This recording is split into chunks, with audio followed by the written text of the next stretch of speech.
बिस्मिल्लाहिर्रहमानिर्रहीम। अस्सलाम वालेकुम स्टूडेंट्स, क्या हाल है जी। अल्लाह से दुआ करता हूँ कि अब सब लोग खैरियत से होंगे।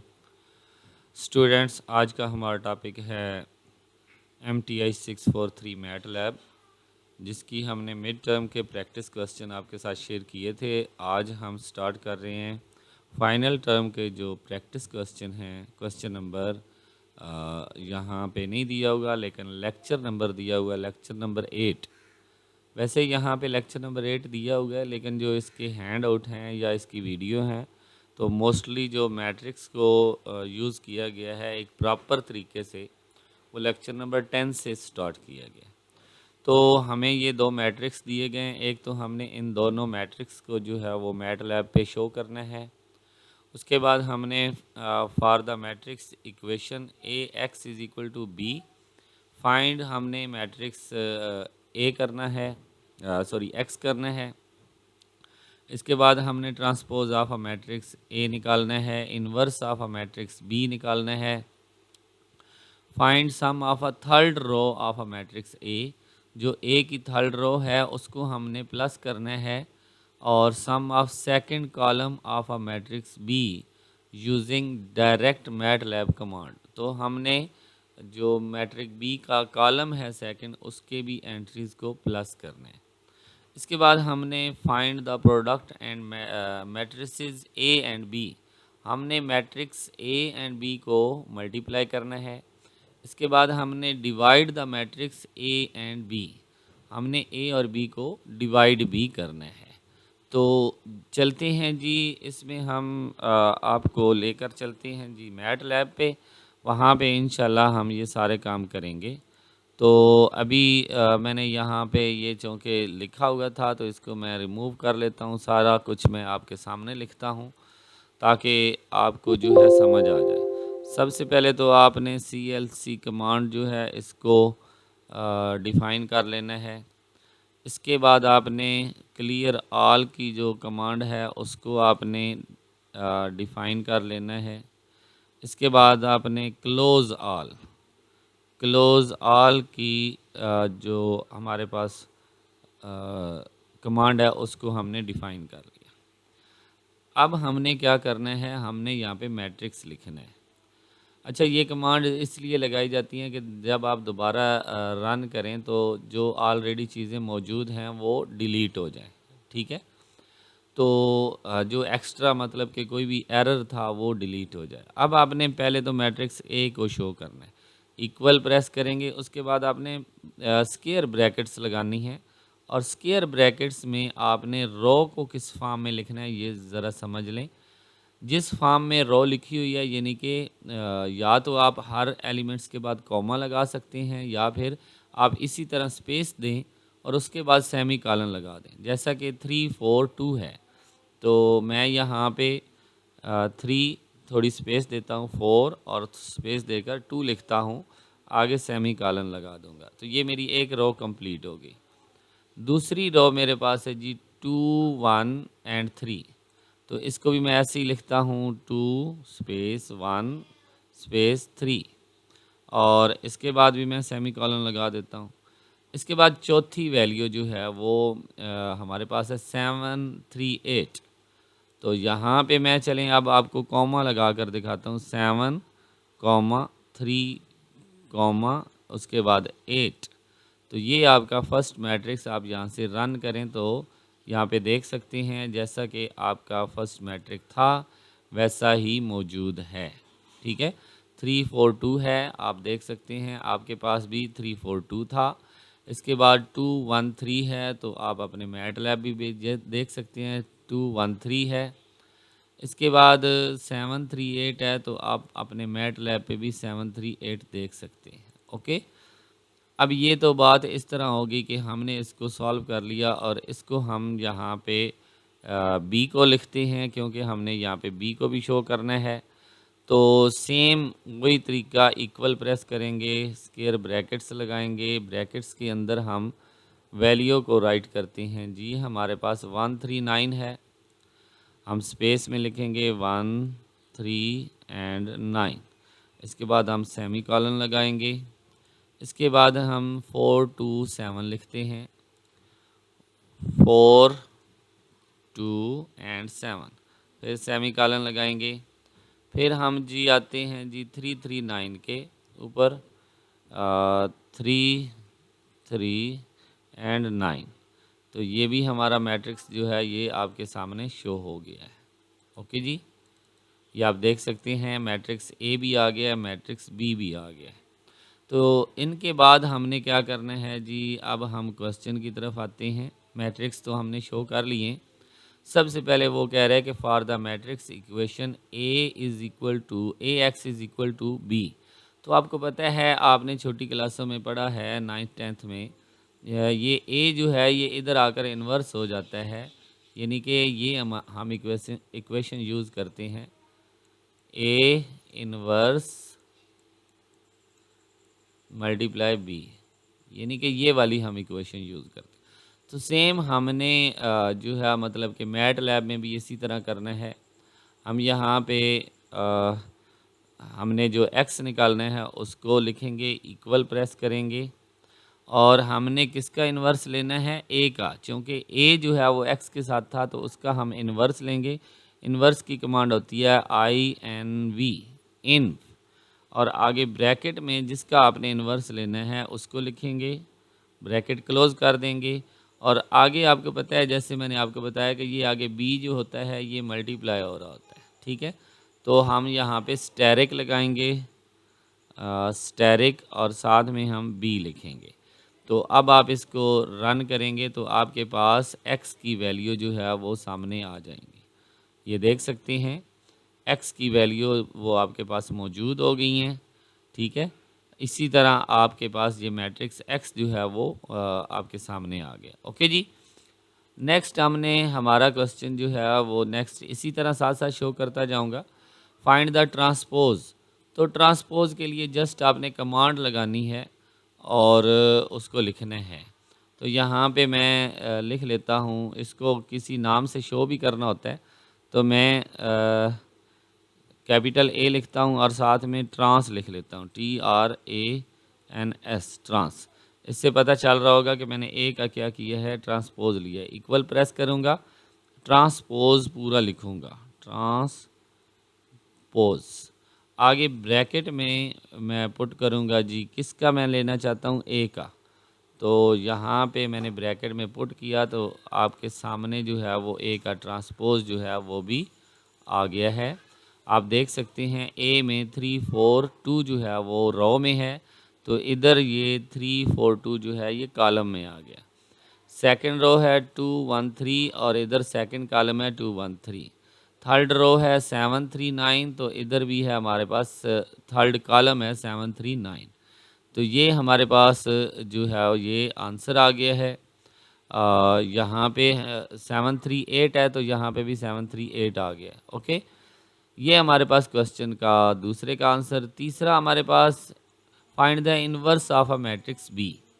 तो हमने इन्वर्स निकालना है सिंपल, जैसे हमने ये निकाला था। हम कमांड लगाएंगे और इसके पीछे हम लिख लेते हैं कि यहाँ पे हम किसको शो कर रहे हैं। आप कोई और भी लेटर दे सकते हैं। मैं बी लिखकर आगे इनवर्स जो है वो लिख लेता हूँ पूरा बी, और इक्वल प्रेस करता हूँ, कमांड लगाता हूँ इन, और ब्रैकेट में लिखता हूँ जी बी, क्योंकि मुझे बी का इन्वर्स निकालना है। तो रन करूँगा तो आपके सामने जो है वो बी इन्वर्स जो है वो आ जाएगा, ठीक है।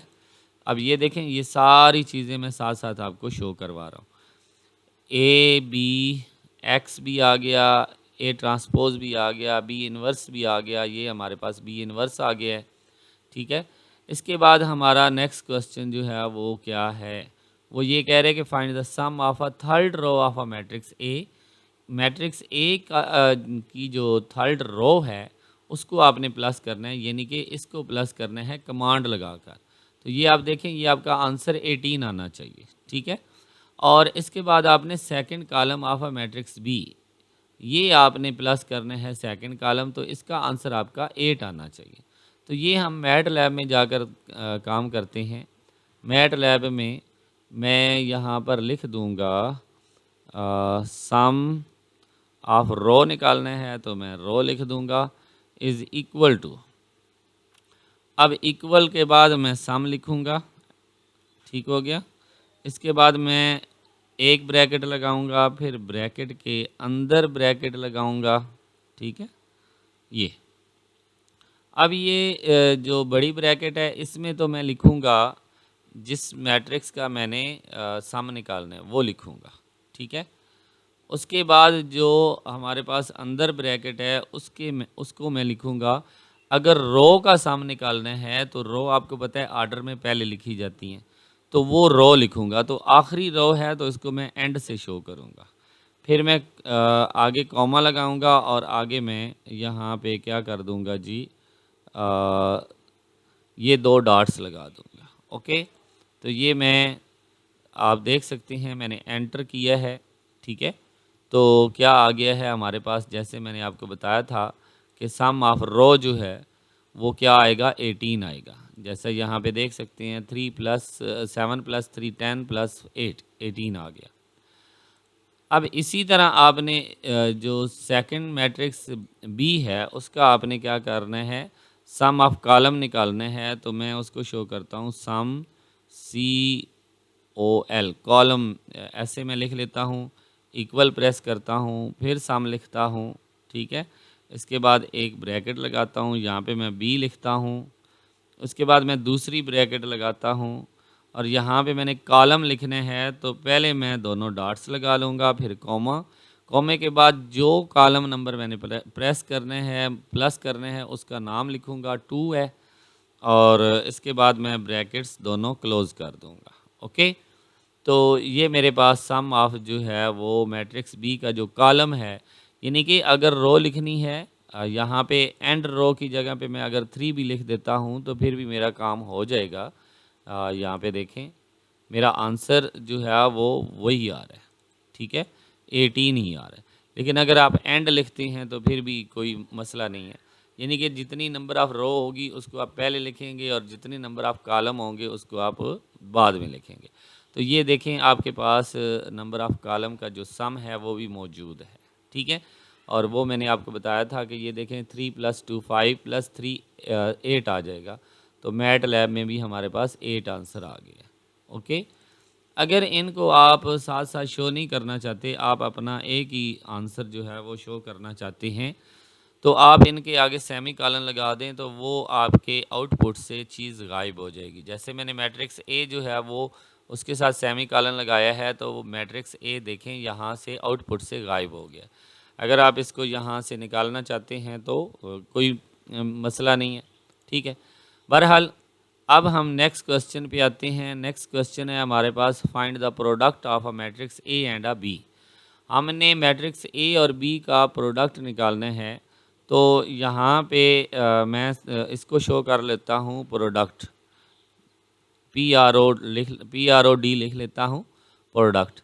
अब प्रोडक्ट को सिंपल तरीके से, जैसे matrix A asterisk matrix B, ये अगर मैं करूँगा तो ये मल्टीप्लाई हो जाएंगे जैसे हम मैट्रिक्स को मल्टीप्लाई करते हैं। तो ये देखें मेरे पास प्रोडक्ट का आंसर जो है वो आ गया है, ठीक है। ये मैं आपको थोड़ा सा पहले बता देता हूँ। जब हम ए की फर्स्ट रो को बी के फर्स्ट कॉलम से मल्टीप्लाई करेंगे तो उनको प्लस भी करना पड़ेगा। 3 1s are 3 + 4 4s are 16, 16 + 3 क्या आता है जी हमारे पास, आपको पता है कि 19 आता है। फिर ये 2 मल्टीप्लाई जो 3 है ये 6 बनेगा, 19 + 6 25। तो ये हमारे पास देखें पहली एंट्री 25 है, ठीक है। ये हम जैसे मैट्रिक्स को मल्टीप्लाई करते हैं वैसे ही हमने किया। लेकिन अगर आपको ये लगता है कि हमने क्या करना है, एंट्रीज़ के साथ जो है वो मल्टीप्लाई करना है, तो मैं जस्ट आपको सिंपल एक चीज़ बता देता हूँ। ये वैसे आपका ये क्वेश्चन नहीं है, मैं आपको बता देता हूँ। अगर वो आपको कहता है कि एंट्रीज़ के साथ सिर्फ मल्टीप्लाई करें, इसको मैं शो कर लेता हूँ। ये प्रोडक्ट था, इसको मैं 2 कह लेता हूँ, प्रोडक्ट 2। तो आपने क्या करना है, स्टैरिक से पहले आपने डॉट लगा देनी है। डॉट लगाएंगे तो मैं आपको बताता हूँ कि आपका आंसर किस तरह हो जाएगा, ठीक है।